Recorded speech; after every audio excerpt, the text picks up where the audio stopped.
All right, I'd like to welcome you all. So in this session, we are going to be talking about the nature of wealth and life well lived.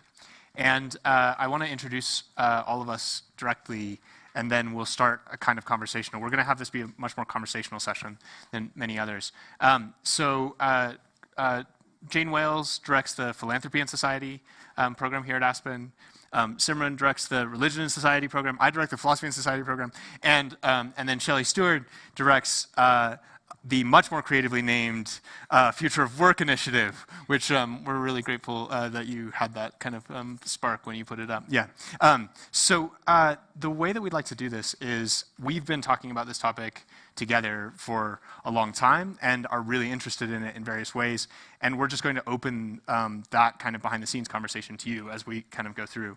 So I'm going to start and talk about the philosophy of wealth in various ways. And then Simran and I will go back and forth and talk about how religion and wealth have worked in various traditions. And then we'll kind of get into some more contemporary issues with both of you.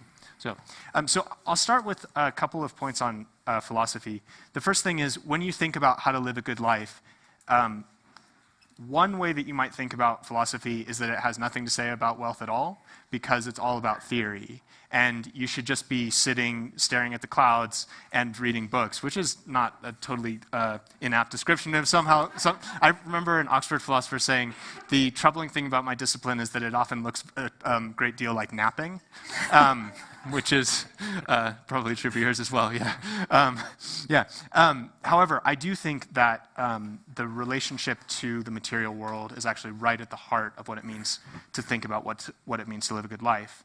And it's for several reasons. One is that we have bodies, and that so many of the things that we feel and care about and look for in life run through the fact that we have bodies, that they're vulnerable, that we have desires, that we want things, and that we are in some way in connection with an entire other part of the world that also has those things.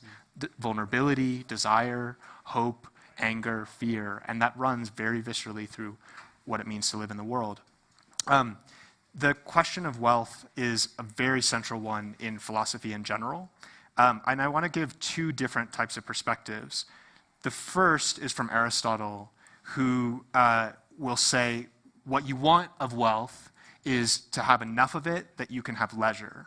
So the goal is to make it so that you're not just constantly running around worried about your most basic material needs and feeling very, very vulnerable. You want to have enough space that there are higher things that you're able to dedicate your life to. And in particular, he thinks those higher things are friends, study, and possibly drinking high grades of alcohol. And in Aristotle's case, this ends up being roughly the life he ends up being able to live. And it's a very striking way that his own leisure then creates possibility for other people to be inspired into a similar life. Of course, the problem with this is that that is also specific to one class. And that class has the ability to insulate those goods, friendship, study, and find dinner parties, but that's not necessarily possible for everyone. So there's one very interesting and important philosophical question here, which is, we can talk about a high life like that, but what happens when people are excluded from it? There's a very different tradition in philosophy that takes a much more radical stance here. And that one you can see in Socrates himself, who runs around every place going barefoot and corrupting the youth. But you can also see it in some later parts of the tradition. One that I find really interesting is in Epictetus, his name means slave. And he was born as property for someone else. And that informs his own sense of how to be in the world in a really intense and intricate way. And we can talk a little bit about the way his work actually overlaps with some religious traditions closely. I want to tell this other story, though, which is about Diogenes the Cynic, who was alive during the time of Alexander the Great. He had a reputation for public disruption and for making very unconventional choices. In particular, he lived homeless for most of his life and was very involved in kind of speaking in grand ways in public, all sorts of things that disrupted social convention. In this story, we have an instance where Alexander comes to Corinth, where Diogenes is living at the time, and everyone from town comes to meet Alexander, who is the only person in the ancient world who seems to matter at this point. And Diogenes doesn't care. He just stays laying in the sun down by the harbor where he's living. And this actually perturbs Alexander. He realizes that this person has not come to him. So then he goes to Diogenes, which is a major statement in itself. And I'm just going to read a little section from Plutarch, who gives us this account. Since the philosopher took not the slightest notice of Alexander and continued to enjoy his leisure, Alexander went in person to see him and found him lying in the sun. Diogenes raised himself up a little when he saw so many persons coming toward him and fixed his eyes on Alexander.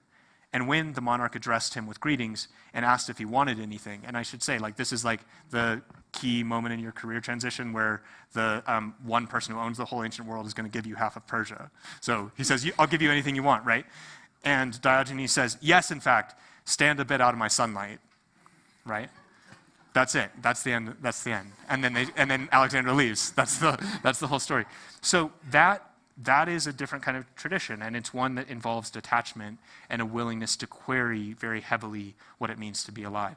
So I want to just leave those two kind of points in the air, and then go to Simran and talk a little bit about how this has worked out in religious traditions. Yeah, thank you, and thank you all for being here. I'm excited to talk about religion and spirituality and wealth, and there's so much to say, much of which you will have already encountered. And I want to pick up on a particular theme within wealth, and that is generosity. Religious and spiritual traditions have concepts and practices around generosity that you'll be familiar with. Charity, zakat, alms, tithing, dasvand. It is generally the case across these traditions that giving is part of the practice. Culturally, we see this in the way that we describe our understanding of generosity too. Right? I remember growing up and my parents, especially during my birthday, saying, it's better to give than receive. And I would roll my eyes and be like, no, give me the stuff. But this idea, it lines up very nicely with St. Francis of Assisi, who says, it is when we give that we receive. It is in giving that we receive. And so the question for me is not, does it matter? But the question is, why does it matter? I'd say within religious and spiritual traditions, and I would argue also within American culture and philanthropy, there are two primary drivers for giving.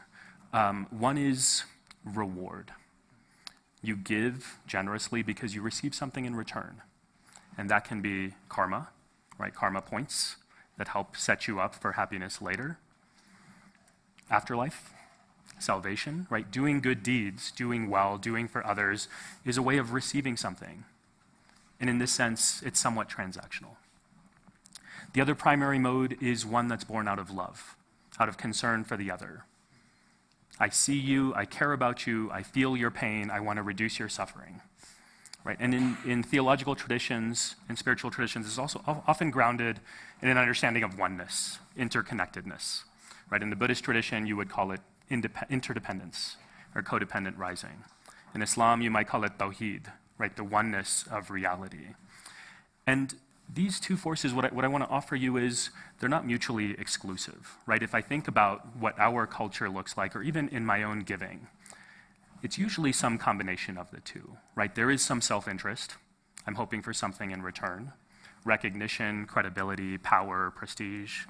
And then there's often a feeling of deep concern, right? That empathy is there. I do see the suffering, and I do want to help. So both can be true at the same time, and often they are. So these are the two primary modes, and I think we see them very alive in our culture today. And there's a third element that I want to share with you that comes from spiritual traditions that I think can actually enrich how we think about generosity and philanthropy today. And I'll share it with you through a story of something I experienced recently, which is when the pandemic first hit, life got intense. And for my family, we live in New York City. My wife is a physician. She's serving COVID patients. We had young kids. I had a 1-year-old and a 3-year-old. And we live in this tiny apartment. And all we could think about, probably like the rest of you, was our own safety and security, right? For weeks, It was, how do we get PPD for my wife at work? How do we make sure the kids don't get sick? How do we wash groceries? Remember washing your groceries, right? Like, it was intense. And as the pandemic settled, or at least as we started to settle into the pandemic and we found safety and security, I found myself still deeply anxious and constantly thinking about safety and security for our family. And it makes sense, right? There's a survival instinct here, but I couldn't break out of that cycle. And I didn't know what to do.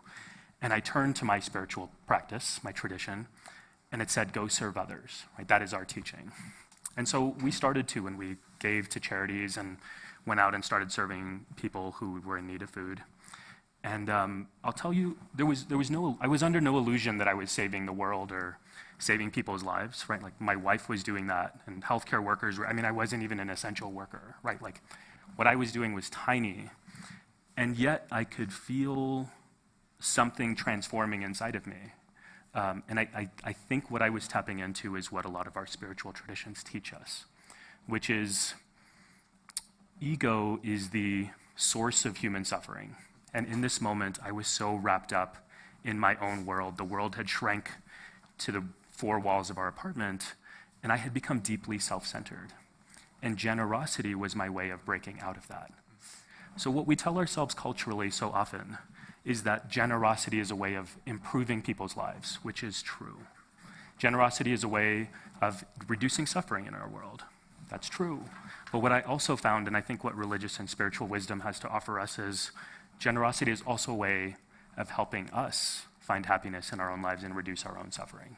So I wanted to offer that as a teaching that I found to be really powerful, both personally, but also something that I think we can look towards. So can I ask you one question about that? So oftentimes we think about the question of wealth specifically in relation to giving and philanthropy. It's the output side, yeah. And I think we will talk about that in like a really interesting way. What's interesting in what you're describing is you're intertwining the input side, like the fact that we all. One thing that makes the question about wealth difficult is that what we're talking about, it's easy to give away the leisure part of wealth, the part that doesn't really touch your source of security. Whereas what you're describing is something that's much more exacting, which is the idea that you have a very palpable experience of death right now, and the possibility of, that threat is not fake, it was real at this point. But the thing that got you out of that is actually saying it's possible to live, even at that point, I'm going to take on a little bit more threat for giving. And that, that's really moving. And I'd be interested in that sense of giving up power in order to find a life well lived is really fascinating. Are there any other places in the tradition that you see that? Yeah, I think the underlying promise here is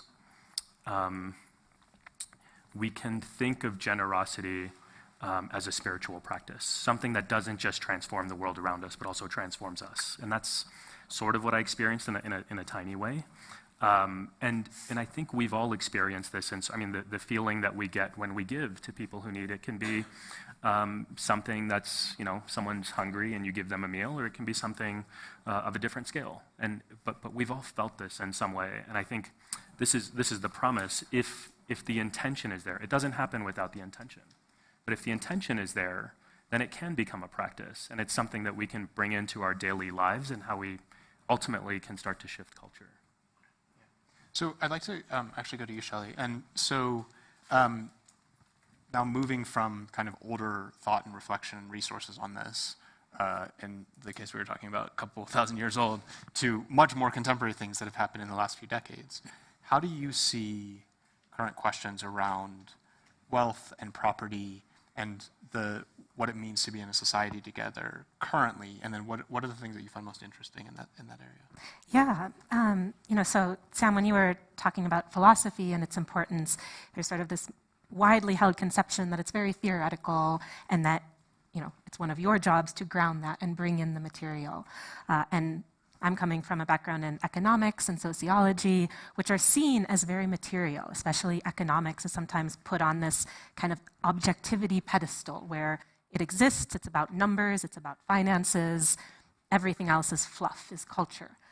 And actually, the economy is incredibly moral. It is always built on values. And we need to question, what are those values? What are the values that our economy is built on? And in the last, especially 50 years, there's this neoliberal framework that really sees markets as the driver of potential prosperity, and government intervention as something that gets in the way of that. And that really kind of blocks some of the thinking about who the economy serves, how different groups are situated, especially with regards to power. And so is the point there basically, so the question is the connection between wealth and a life well lived? Actually, it's not a real question. It's like, no, the economy is just, it's what it is, it's neutral. And then, like, this other thing, a life well lived, is something separate. And you're kind of contesting that. Yeah. All of these, the concept of the economy, the concept of wealth, and therefore generosity are open to debate, to interpretation. When we're talking about giving, is it giving of money in the sense of traditional philanthropy? Is it the giving of time, as in volunteerism? Or is it also the giving of power? Of who gets to make decisions, of who gets to say what are the values that we're building our society on. So. Give a couple of sort of examples from your own work about issues and topics that you're really interested in, and then how you would kind of start to think about a moral economy in that way. Yeah, so there's work happening across the country and across the world that is really interrogating what is our economy and who does it serve. There's a group called, I believe, Jackson Solidarity in Jackson, Mississippi, that is looking at building an economy around sharing, around cooperative ownership. That means businesses that are cooperatively owned by workers. It means public services that are cooperatively owned by the recipients of those services. It's an economy for all in the interest of human flourishing, rather than an economy for some in the interests of concentrating wealth and concentrating profit.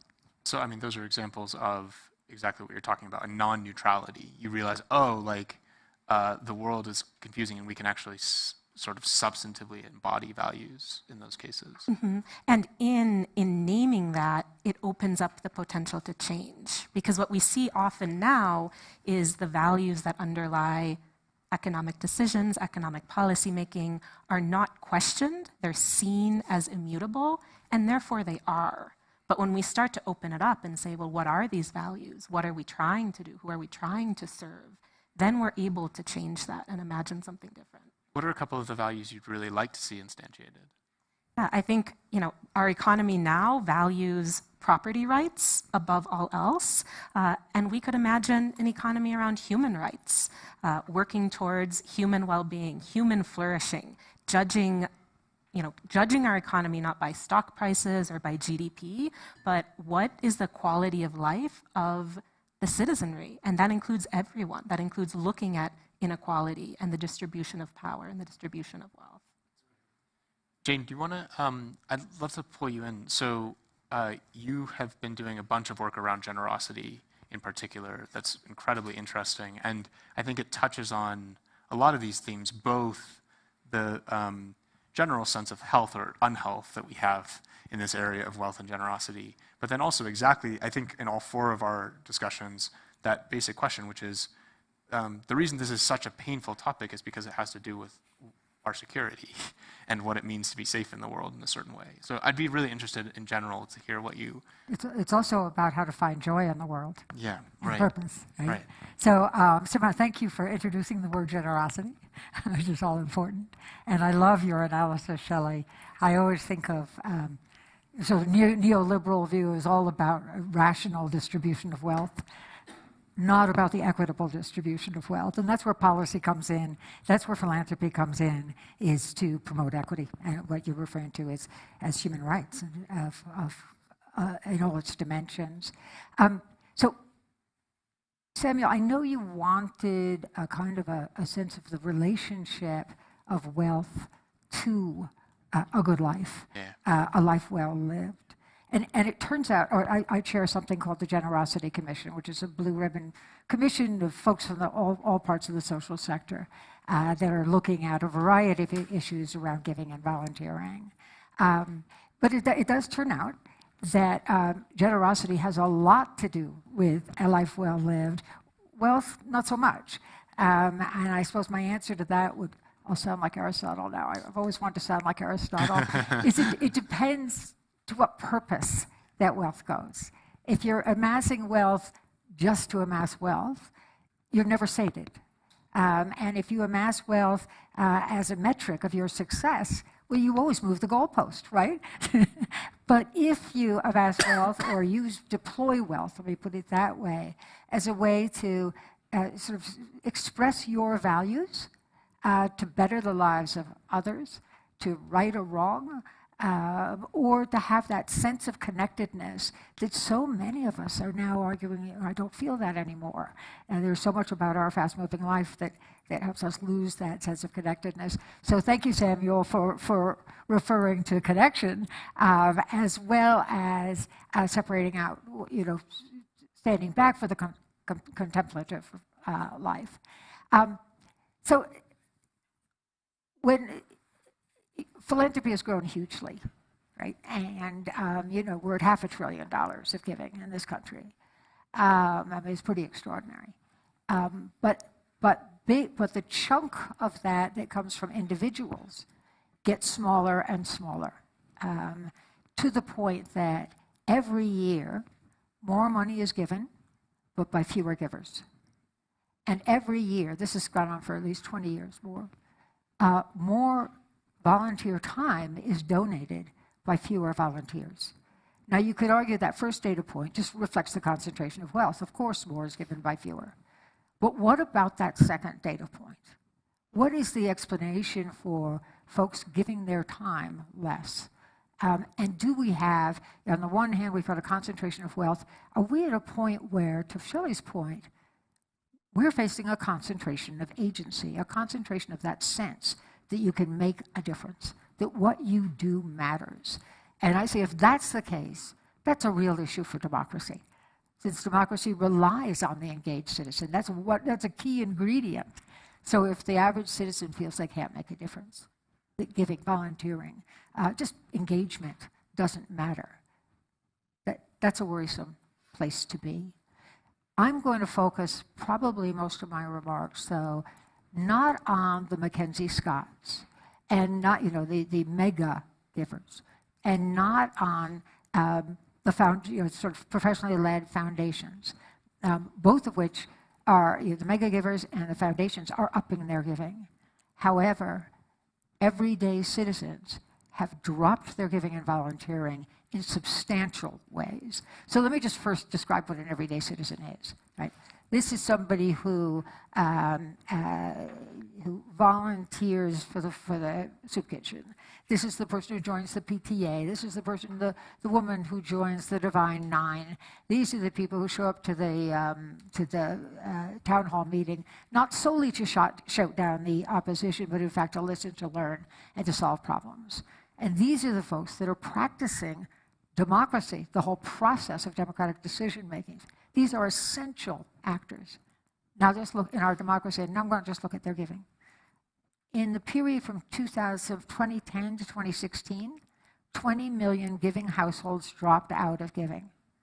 Now, you could say, well, gee, everybody felt pretty insecure.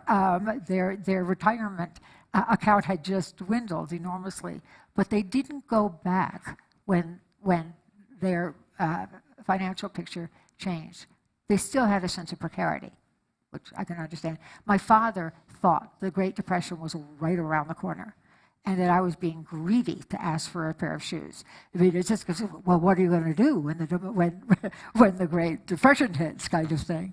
Well, a lot of people were shaped by this.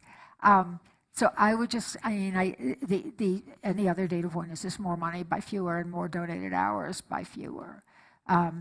What folks have in common who do give and volunteer, and trust me, you don't need money, you just need an hour a week.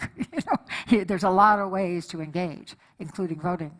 But those are the people who have that sense of connectedness, who feel better in their own skin, who describe their lives as happy. And those who are suffering from loneliness and disconnection describe their lives as unhappy. Do you want to say anything about this? Speculate a little bit more about where this drop-off is coming from and like the kinds of distributions that you're seeing within it. I think it's a combination of things, but we're actually supporting a lot of research to cover that. Yeah. Let me just say that there's a big we don't know, and that is that we have data on giving to nonprofits or volunteering for nonprofits. We don't have real data on spontaneously forming a mutual aid group or direct giving through GoFundMe or another means. We only have recent, basically COVID period data on that, and we need to know whether that is down or up from what used to exist. Because what used to exist has existed since the 1600s. I mean, it ain't new, right? But we just don't have the data. And Aspen Institute focuses very much on ensuring that data are open, particularly the data gathered by the government on nonprofits. So one is we just plain don't know. Another is that life is, change is happening so fast. We have technology change to which to adapt. We've got demographic change to which to adapt. We have economic change to which to adapt. Each of those reshape the way we live. This is not an easy task, right? So that sense of, please stop the world, I want to get off, is pretty pervasive, right? And in that world, you don't know how to contribute. Yeah. Say something about faith communities? About what? About faith communities? Yes, oh yes. Yeah. So giving, individual giving, everyday giving is down on social services that are so desperately needed, particularly during COVID. It's down on various cultural issues. It's down on education. That's a kicker. It's always been a rising share.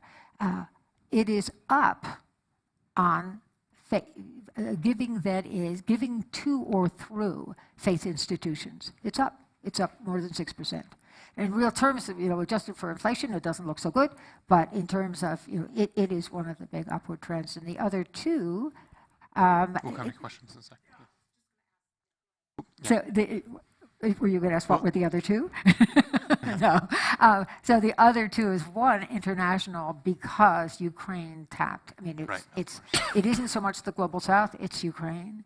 And then the third is two foundations, creating your own family foundation. And those are people who know they want to affect change, and know they want to contribute, but don't know how to do it in this moment. And so they are creating the capacity to give a different way. I want to make just one other point, please, yeah. and that is, this is something that is always churning around my head. I work with a lot of ultra-high net worth individuals who have the resources and the access to information and knowledge that enables them to solve really big problems, like the creation of a new vaccine. That's, that is, very large problems. When I think about the everyday giver, they are the people that are building the capacity to solve, building our capacity for democratic decision making. So. That's great. Let's so we'll do some questions as we go on. We have two microphones at the back. As those microphones are coming up, do you want to say anything about inequality and sort of the backdrop of that for a lot of these other things? Mm-hmm. And thinking of the everyday giver and kind of where they sit in our economy, this parallels very much what's often called the hollowing out of the middle class, where there are not as many people with a solid life, a solid income, sustaining themselves, sustaining their families, and having something to give. We have more and more and more people at the bottom end of the distribution. These are the people who are worrying about food, who are worrying about housing stability month to month, who don't have the material bandwidth to think about philanthropic giving of any kind.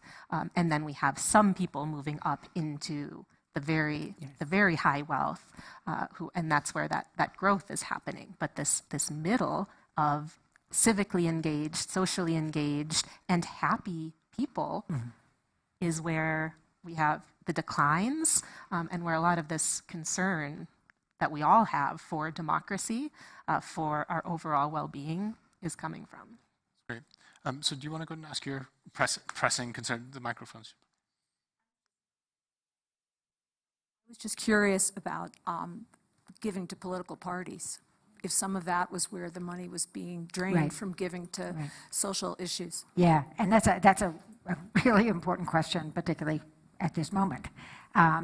Thus far, I have a hard time believing what I'm about to say, but thus far it appears that the data does not support the concept that money for charitable causes is shifting over to political causes.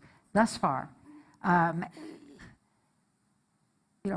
the way we finance elections gets more and more kind of shocking by the day.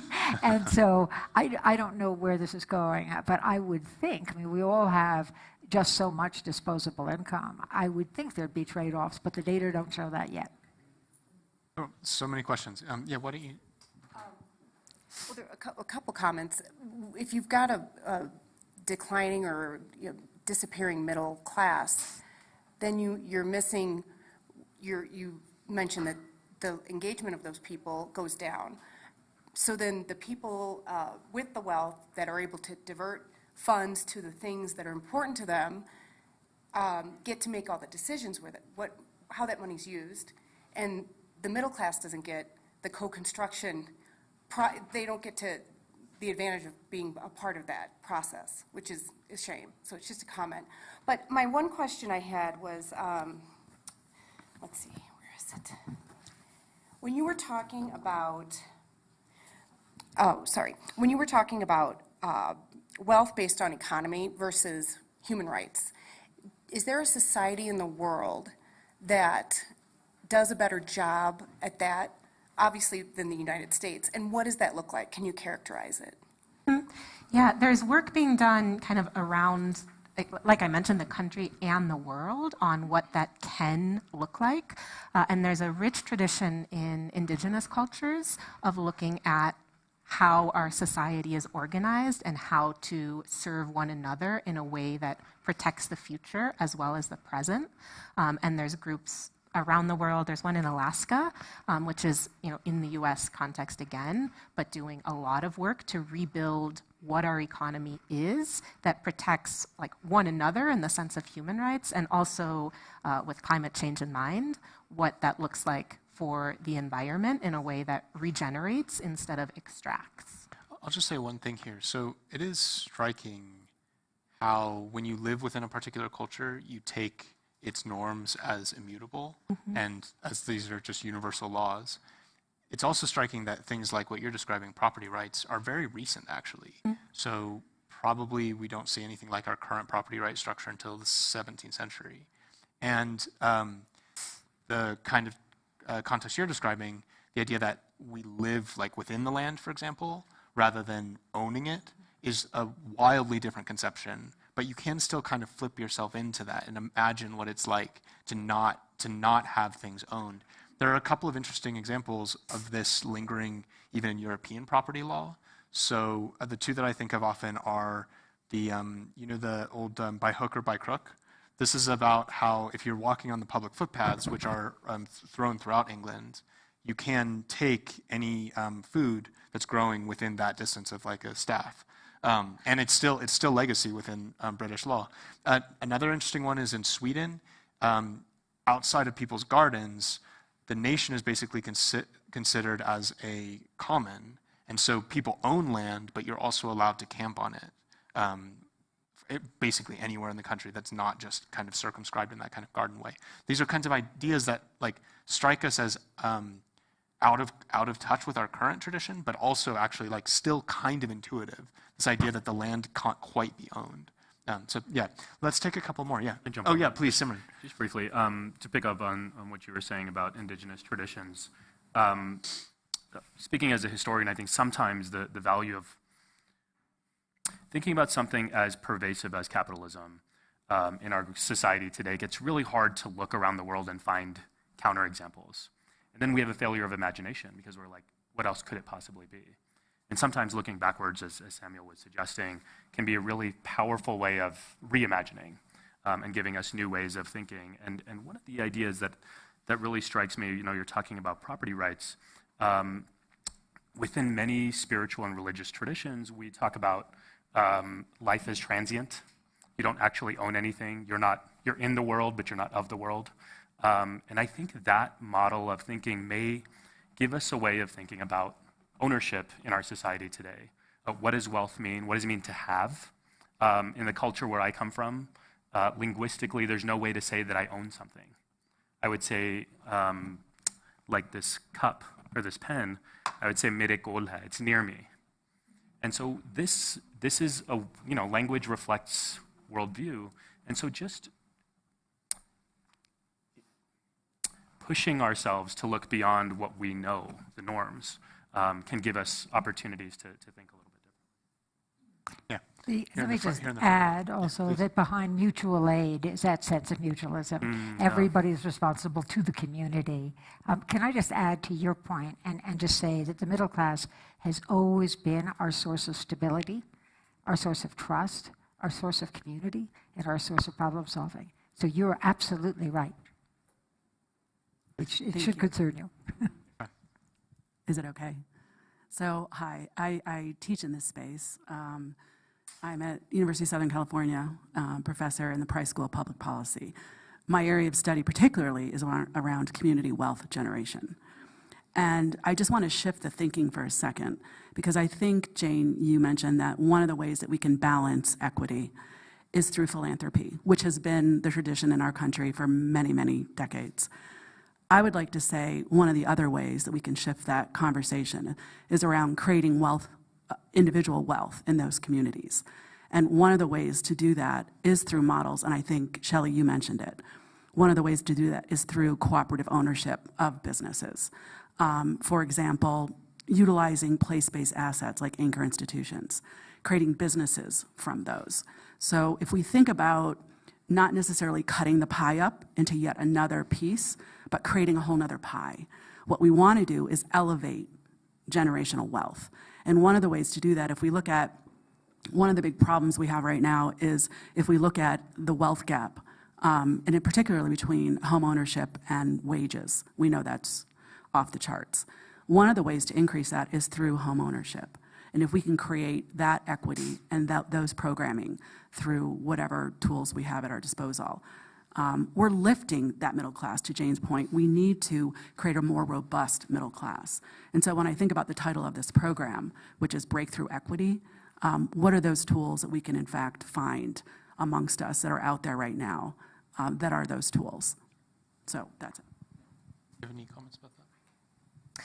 Yeah, I think I would largely agree with that, and that these alternative models, some from history, some from other places and other cultures, and some yet to be imagined, are really what we need, because the tools that we've been using for the last half century are not working. They are hollowing out the middle class. They are leaving us where we are. And so to identify and uplift the new models is what gives me hope. Yeah, maybe to it. Yeah, go ahead. Yeah. For Inside Philanthropy, so it's a lot of these high net worth individuals. I wanted to just ask you to expand on this idea of a concentration of agency and people not giving time. I'd love to hear from all of you. I've never heard that term before, and I just wanted to share a personal experience. I volunteer as a big sister in Los Angeles, and there's a big need for men. So I ran this by a handful of my male friends. One of them said, and these are like middle class, they're not strapped. And one of them said, I don't think I have anything to offer, a young person. Another person said, I'm just too busy. A third person went to volunteer, was like a rabbi and a father, and was rejected because the Big Brothers, Big Sisters of America has it's so onerous, the application process, and it's about litigation, and and then I myself thought, I pulled my volunteer is not through Big Brothers Big Sisters, it's through a private kind of religious organization because it was too limiting what you are allowed to do. And then I thought, oh, I'd like to get another kid from South LA. And then I thought, oh, maybe that's not responsible because I have to earn a living, it's too much time. So anyway, I wanted to share that experience and just have you guys Thank you. reflect on what's going on with not volunteering. Yeah, and number one, Inside Philanthropy is great. It's really good reporting and analysis. It's really great. It's right there. I have to read the New York Times every day, but I do read Inside Philanthropy all I can. So what we're doing at the Generosity Commission is not only supporting academic research, sort of, how do we understand these trends and what they mean, but we're conducting focus groups and surveys around the country. And every reason you just listed is what we're hearing from the focus groups. We're loving the focus group. There's things to have to balance. When I was a kid, anybody could volunteer for the Boy Scouts, whether they were sexual predators or not, right? And so a positive thing is that we're aware of that risk and we're around the risk. But it's pretty off-putting for the volunteer to be told, well, you got to fill out this questionnaire, we got to do a background check on you, and they just want to express their generosity. So absolutely, that's a piece of it. The I don't have time is very close to I don't have money, and that is to say that more and more people suddenly started taking a second job, joined the gig economy, and the time that would have gone to volunteerism is driving, Lyft or Uber. So there is an economic piece to that, but it's more largely a cultural piece.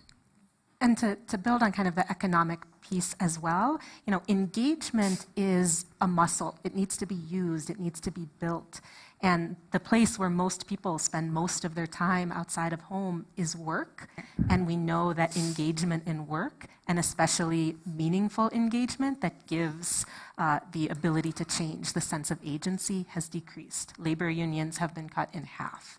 And that unions as a space to build that engagement muscle, to have the experience of, oh, I want to change my conditions and I can do that, that has been eroded severely. I think that's where that concept overlaps very closely with what you were talking about, which is the sense that when we're talking about wealth, we can talk about it in the external social phenomena, which I think is really valuable, that kind of an analysis, but it's also a human phenomenon.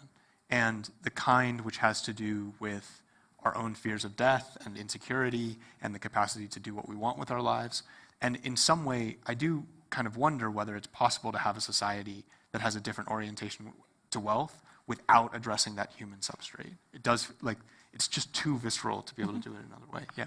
Do you want to say anything about that? Sure, yeah, I'll just to affirm what Jane is offering. I work with a lot of college students, grad students, so young people. And what I find consistently is a feeling that if you're not changing the world, then what's the point of trying? And it is a pressure that people are putting on themselves that I need to fix everything at the same time. They understand how issues are interlinked systemically. And so there is a real desire to do all or nothing. And so often it ends up becoming nothing. Even if you think about that story that I shared from my own experience after COVID, I said out loud, I was like, I know I'm not changing the world. I'm not making that big of a difference. I felt that and I feel that. And I think that's a real challenge for this agency piece that you're describing. Yeah, we call it I'm not Bill Gates syndrome. No, yeah. So there in the back, yeah. Hi, thanks, Samuel. Great program. I guess this has to do with I just wanted sort of a comparative here between sort of the U.S. model for philanthropy and other developed economies like, say, Western Europe, which may be more, and correct me if I'm wrong, is more oriented towards collective giving through a government structure. Whereas here, we're, because of our history, because of our, our more entrepreneurial attitude or whatever, we tend to focus more on private giving. So my first part, is that in fact true? Do we give more per capita or whatever than in Europe? And then my second question is, does that make us happier because we have that agency that we heard earlier? Thank you.